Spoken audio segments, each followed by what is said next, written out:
I'm joined now by Mark Levin. He's the host of the Mark Levin Show. Also, Fox News Channel's Life, Liberty, and Levin, and the chair of the Landmark Legal Foundation. New book out today on power, and you have already written 8 consecutive New York Times #1 bestsellers. That's kind of a pretty cool thing. But let's start here, Mark, before we dive into the book. What should happen with the Russia collusion revelations from Tulsi Gabbard, and what do you think actually will happen? Is there a difference between what you would suggest and the reality? How would you analyze this? First of all, thanks for having me. Well, she's not going to be charged with treason. I think that's been done once in recent times, and it's not going to happen. The elements aren't there, unfortunately, for legal treason. Was her conduct treasonous? In English common law, probably so. Meaning his conduct, Obama's, I should say. Well, what should happen is they should open a full investigation, which is exactly what they're doing. They should question Obama. They should get all his texts and emails and any other communication. He should be questioned under oath. He should go through the same rigmarole that Trump did. They created the precedent, but in this case, he's a guilty man. And go through all that. You also have the potential for process crimes, as we call them, obstruction, perjury, false statements, all that stuff. And he should be required to defend his liberty. And also, the reason you question him is to determine if other people have committed crimes.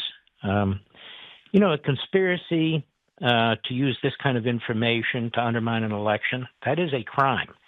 But the extent to which, you got lawyers commenting saying, conspiracy really starts with the last conspiratorial act. That's true, but conspiracy has to start somewhere. If it starts 20 years ago, it won't apply. But let's go ahead and do the investigations. You don't need probable cause to conduct a criminal investigation. You need some notion of reasonableness. This is more than reasonable. And conduct it and see where it takes you.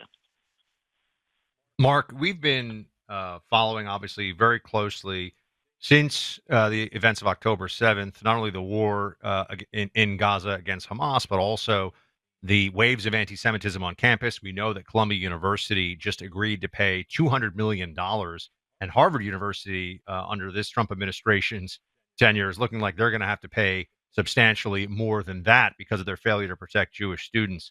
There's a narrative, though, that we're seeing get a lot of attention, including on the right, by some people that I think that people would consider to be either at least Trump supporters, Trump voters, that there's a humanitarian crisis in Gaza that is of Israel's making and intention. We played the U.S. ambassador to Israel addressing that, but I wanted to hear your take on not only what is really going on as you see it over there, but also why are conservatives buying into this? There's conservatives and there's conservatives, right? There are isolationists who claim to be conservatives, and then there are real conservatives who are conservatives. And the bottom line is this. Why would the Israelis want to starve to death the people in Palestine, the people in Gaza, and have the whole world turn against them? Why would they do that? The Israelis could have blown that little piece of the earth off the face of the earth a long time ago, but they haven't done that. John Spencer, who's an expert in this, he says there's not another war on the face of the earth, anytime he looks back, anytime. The country that was attacked is being forced to feed the people of those who attacked them and slaughtered their own people. The Israelis have brought in enough food in Gaza to feed 2 million people every single day. You've got 18-wheelers that are stuck. You've got pallets of food that's stuck. Why are certain conservatives speaking as they are? I don't even call them conservatives, Buck. If you have this kind of anti-Semitism, and that is your view, then there's something wrong with you. Hamas is a terrorist organization. This is their last desperate act in order to survive, to turn the entire world against this little country, and they're succeeding. They're succeeding. I mean, France has been conquered by open immigration. It has failed as a Western society. Britain has been fundamentally conquered by open immigration, by the Islamists and so forth. It has failed. Much of Europe has failed. This was the plot and the plan of the early Islamist scholars, they wrote about it. Revolution by immigration. They're doing exactly the same thing in our country, but for Donald Trump. Can you imagine 4 more years and they may have succeeded under a Biden or a Kamala Harris, but for Trump. And the Democrat Party is fully engaged in this. Look at the Democrat Party. We're most of the anti-Semites. You know, we have some freaks and fruitcakes and that sort of thing. This is part of the Democrat Party. This is the Bernie Sanders, AOC, Tlaib. They're candidates for office. You know, if we had a candidate like this Mandani, but instead he was wearing white robes and a white hood, and he was part of the Klan and said the things that Mandani has said, you know, about international terrorism against the Jews, we would reject that guy. We would denounce that guy. Here you have Democrat Party leaders slobbering all over themselves, bending over backwards, trying to figure out how to support him without supporting him. So my answer to you is I can't explain the anti-Semites wherever they come from, but the fact is Hamas is killing its own people the way Mao killed his own people, the way Stalin killed his own people, the way these bastards kill their own people because they're out for their own power. The book is interestingly enough, given what you just talked about, the book is called On Power. Part of power is knowing when to use it and when not to. You were right. I think both Buck and I were right on this too, that striking Iran a significant blow on their nuclear capabilities was the right decision for President Trump. We heard from tons of people out there that if this happened, World War III would happen. Thousands of Americans would die. The price of oil would go to $10 a gallon. None of that happened. And many of the people who said that would happen, it's like it never even occurred, that debate. How do you take consequences here going forward when it comes to analyzing that situation? And how much of a win do you think that was really for Trump to have made that decision? It was big for President Trump to make that. Look, he has a technique, which is let us negotiate, let's make a deal, let's see if we can get where we get. But if you're dealing with people who are irrational on the other side, you know, like terrorists or communists or that sort of thing, or Hamas types and so forth and so on, there's a point at which it becomes obvious that that's not going to work because you're dealing with really what is what I call positive power mentality versus people who have no interest in that whatsoever. They're very evil. As for the people who predicted these things, they should be shamed. They should be disgraced.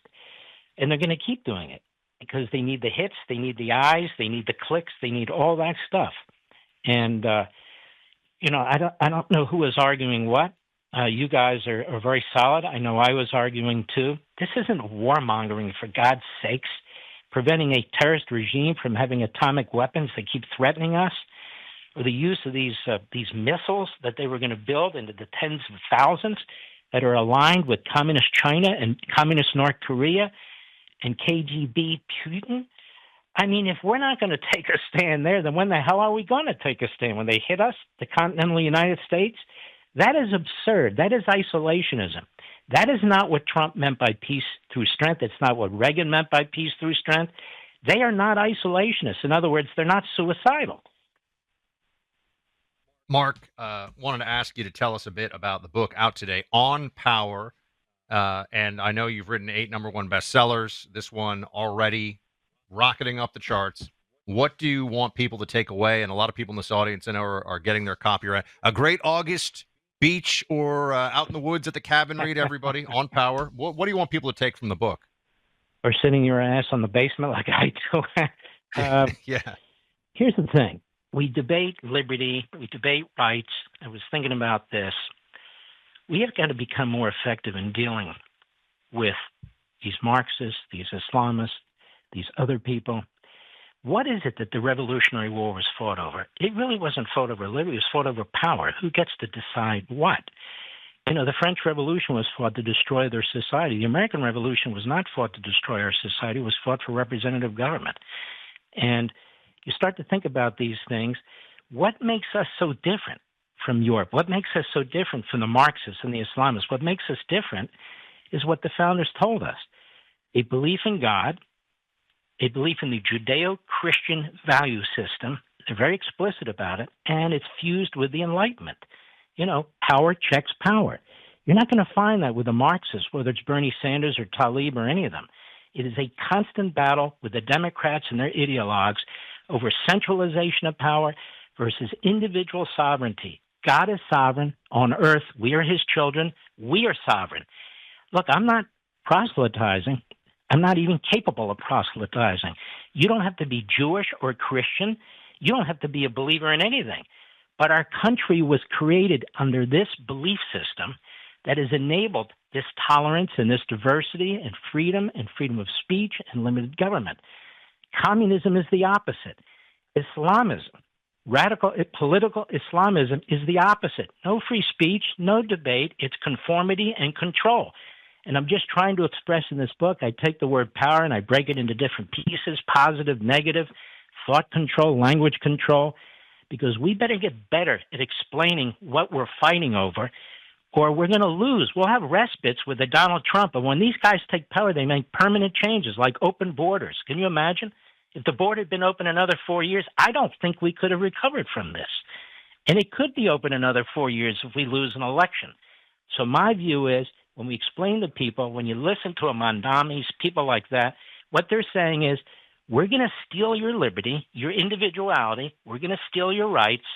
We're going to make decisions for you. This 33-year-old punk who's never done anything, he's going to determine how each and every one of us are going to live, how we're going to raise a family, where we're going to raise a family, redistribution of wealth, which is the destruction of wealth, which is the destruction of private property. This is the whole 1619 Project, CRT, DEI, whatever cockamamie ideas they can come up with, wokeism, language control, thought control. People need to understand you are fighting for your own liberty and survival. That's what's going on here. That's what I'm trying to explain in this book in a number of different ways. The book is On Power. Mark Levin, you all know him, is the author. Go get your copy. Mark, congrats on the new book, and thanks for making time for us today. By the way, you guys are great. I really appreciate you. Keep up the great work. God bless. Thanks Thank a lot. You too, we appreciate that. All right, with the tariff deals being announced this week, you're going to hear estimates of how many billions of dollars are going to be coming into our federal government. Now, that's a great thing, but we still have a $37 trillion debt. We still have a lot of long-term financial challenges as a country when it comes to inflation, money printing. How do we get out of this debt? And what's going to happen in the meantime? Look, I'm not saying that you should go crazy with it. I'm just saying today is a good day to diversify into gold and silver. A portion of your savings in gold and silver makes sense as part of your long-term wealth preservation and even wealth growing plan. And Birch Gold Group is who I trust to do that for me and do it for you as well. Gold is an appreciating asset, up 40% in the past year. Central banks from other countries continue to bolster the demand for gold by buying in record quantities. Birch Gold makes owning physical gold very easy. For thousands of customers in this audience, they've already helped convert an existing IRA or 401k into a tax-sheltered IRA with physical gold. They can also help you just buy gold to store in your home safe. I've got gold bars and gold coins from Birch Gold Group. Text my name, Buck, to 989898, and Birch Gold will send you a free info kit on gold. A-plus rating with the Better Business Bureau, tens of thousands of happy customers. Take control of your savings today. Text my name, Buck, to the number 989898 to get started.